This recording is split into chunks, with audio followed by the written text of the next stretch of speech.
Shalom, damai di hati, puji Tuhan, Bapak Ibu Saudara-saudara yang diberkati Tuhan.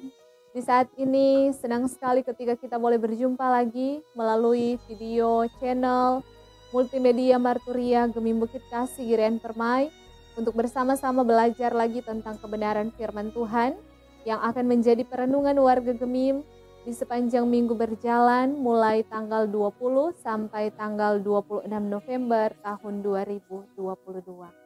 Namun sebelum kita membaca dan merenungkan kebenaran firman Tuhan, mari bersama kita minta tuntunan Roh Kudus lewat doa. Kita berdoa. Terpujilah Engkau ya Tuhan Allah yang mempercayakan kami untuk ada dalam ranah pelayanan kepada Tuhan. Di saat ini, dalam kesiapan iman, kami semua rindu untuk dibekali melalui kebenaran firman Tuhan, untuk semakin memperteguh iman percaya kami kepada Tuhan, bahkan meyakini bahwa setiap pelayanan yang hendak dipercayakan kepada kami, itu merupakan harta rohani yang berharga, untuk terus kami jaga, kami rawat, dan kami pelihara, sehingga kami pun semua boleh menjadi pribadi-pribadi yang diberkati, dan menjadi berkat demi kemuliaan nama Tuhan. Urapi kami semua dengan Roh Kudus Tuhan, sehingga ketika kami hendak membaca dan merenungkan firman Tuhan di saat ini, semua yang mendengarkannya boleh terberkati di dalam Tuhan. Dalam nama Tuhan Yesus Kristus, kami sambut firman-Mu. Amin.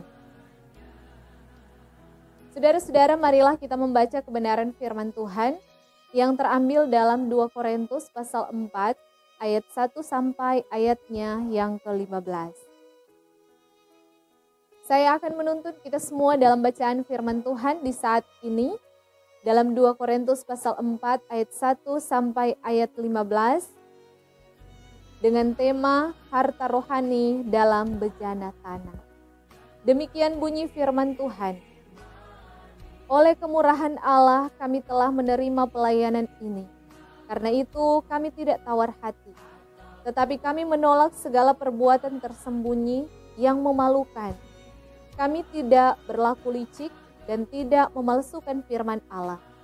Sebaliknya, kami menyatakan kebenaran dan dengan demikian kami menyerahkan diri kami untuk dipertimbangkan oleh semua orang di hadapan Allah. Jika Injil yang kami beritakan masih tertutup juga, maka ia tertutup untuk mereka yang akan binasa, yaitu orang-orang yang tidak percaya, yang pikirannya telah dibutakan oleh ilah zaman ini, sehingga mereka tidak melihat cahaya Injil tentang kemuliaan Kristus yang adalah gambaran Allah. Sebab bukan diri kami yang kami beritakan, tetapi Yesus Kristus sebagai Tuhan, dan diri kami sebagai hamba-Mu karena kehendak Yesus. Sebab Allah yang telah berfirman, dari dalam gelap akan terbit terang. Ia juga yang akan membuat terangnya bercahaya di dalam hati kita, supaya kita beroleh terang dari pengetahuan tentang kemuliaan Allah yang nampak pada wajah Kristus.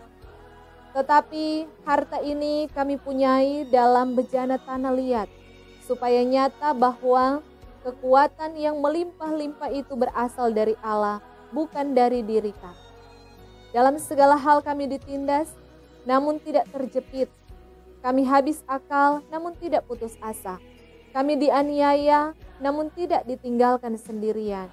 Kami dihempaskan, namun tidak binasa. Kami senantiasa membawa kematian Yesus di dalam tubuh kami, supaya kehidupan Yesus juga menjadi nyata di dalam tubuh kami. Sebab kami yang masih hidup ini terus-menerus diserahkan kepada maut karena Yesus, supaya juga hidup Yesus menjadi nyata di dalam tubuh kami yang fana ini. Maka demikianlah maut giat di dalam diri kami dan hidup giat di dalam kamu. Namun karena kami memiliki roh iman yang sama seperti ada tertulis, aku percaya sebab itu aku berkata-kata. Maka kami juga percaya dan sebab itu kami juga berkata-kata. Karena kami tahu bahwa Ia yang telah membangkitkan Tuhan Yesus akan membangkitkan kami juga bersama-sama dengan Yesus. Dan Ia akan menghadapkan kami bersama-sama dengan kamu kepada diri-Nya. Sebab semuanya itu terjadi oleh karena kamu, supaya kasih karunia yang semakin besar berhubung dengan semakin banyaknya orang yang menjadi percaya, menyebabkan semakin melimpahnya ucapan syukur bagi kemuliaan Allah. Demikianlah bacaan firman Tuhan di saat ini. Dan marilah bersama-sama kita merenungkan bagian firman Tuhan di saat ini dengan tema yang disuguhkan oleh Sinode Gemim, yakni harta rohani. Saudara-saudaraku yang dikasihi dan diberkati Tuhan, pada masa pelayanan Paulus, ternyata ada saja pengkhotbah-pengkhotbah yang memiliki motivasi yang tidak jelas. Mereka hanya ingin memiliki banyak pengikut untuk membuat mereka merasa hebat dan semakin tenar. Padahal sesungguhnya menjadi pelayan Injil merupakan kehormatan yang berasal dari kemurahan Allah semata.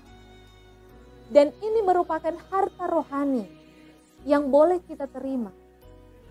Kesadaran ini membangkitkan dua hal. Pertama, ketegasan untuk tidak menodai pelayanan yang mulia dengan tindakan dan motivasi yang tidak murni.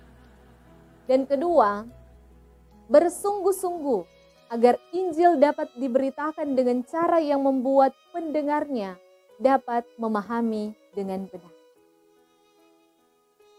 Lalu jika dalam kenyataannya masih ada juga orang yang tidak menerima Injil, bagaimana kita harus menilai pelayanan tersebut?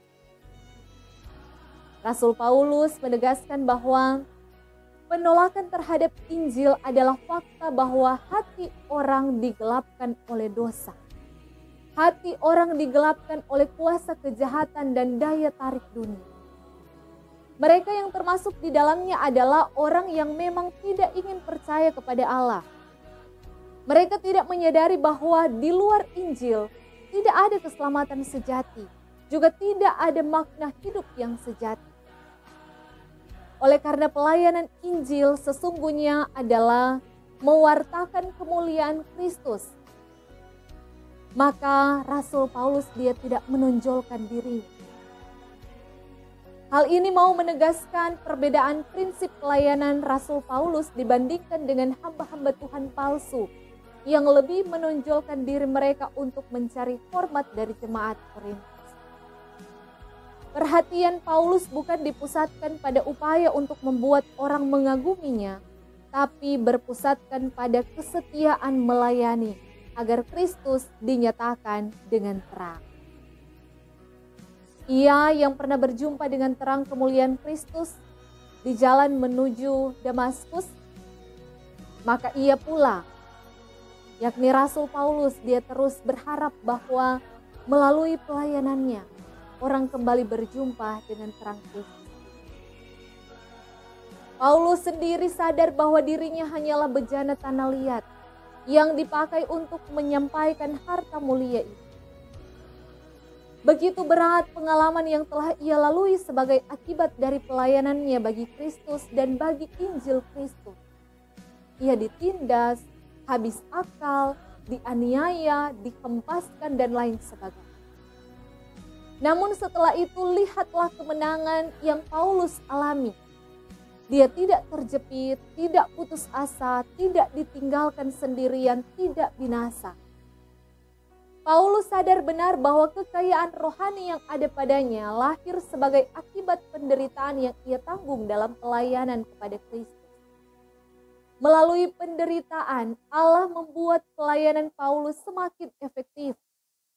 Karena itu ia tidak menjadi patah semangat, karena semua yang ia alami adalah untuk kepentingan jemaat Korintus yang ia layani dan bagi kemuliaan Tuhan Allah. Nah, saudara-saudara yang dikasihi dan diberkati oleh Tuhan Yesus Kristus, untuk setiap kita sebagai umat kepunyaan Tuhan yang boleh diberkati Tuhan dengan harta rohani, dianugerahkan kepercayaan untuk memberitakan Injil atau kabar baik.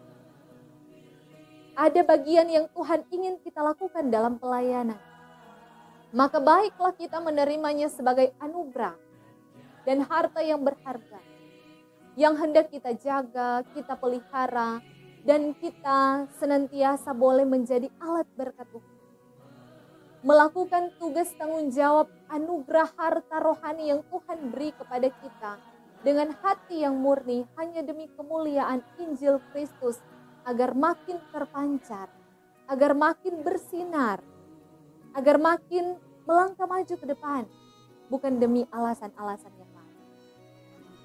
Dan saudara, bila begitu berat kehidupan seorang hamba Tuhan sejati, sebagaimana yang dikatakan tadi, ada begitu banyak pengorbanan yang teralami, maka adakah di antara kita yang terus mengeluh atas pelayanan dari setiap hamba-hamba Tuhan, padahal hanya ada kekurangan kecil? Yang semestinya kita lakukan adalah bukan menyalahkan mereka yang melayani Tuhan, tetapi marilah kita mendoakan mereka. Mendoakan para hamba-hamba pelayan Tuhan untuk terus fokus pada pemberitaan firman Tuhan dan terus melakukan pelayanan demi kemuliaan nama Tuhan.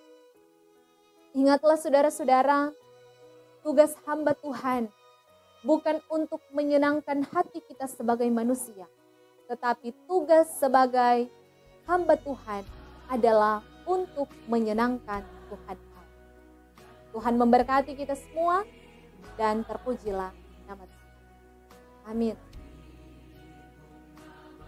Mari kita satu dalam doa, kita berdoa. Terpujilah Engkau ya Tuhan Allah yang boleh menuntun kami semua dalam pembacaan dan perenungan firman Tuhan di saat ini. Biarlah kiranya semua yang boleh mendengarkan video tentang firman Tuhan ini boleh merasa terberkati di dalam Tuhan, dan boleh melayani Tuhan dengan penuh kesungguhan walaupun diperhadapkan dengan berbagai macam tantangan. Sebab ada waktu Tuhan yang tepat yang akan dinyatakan bagi setiap hamba pelayan Tuhan yang memfokuskan diri untuk melayani Tuhan dengan sungguh.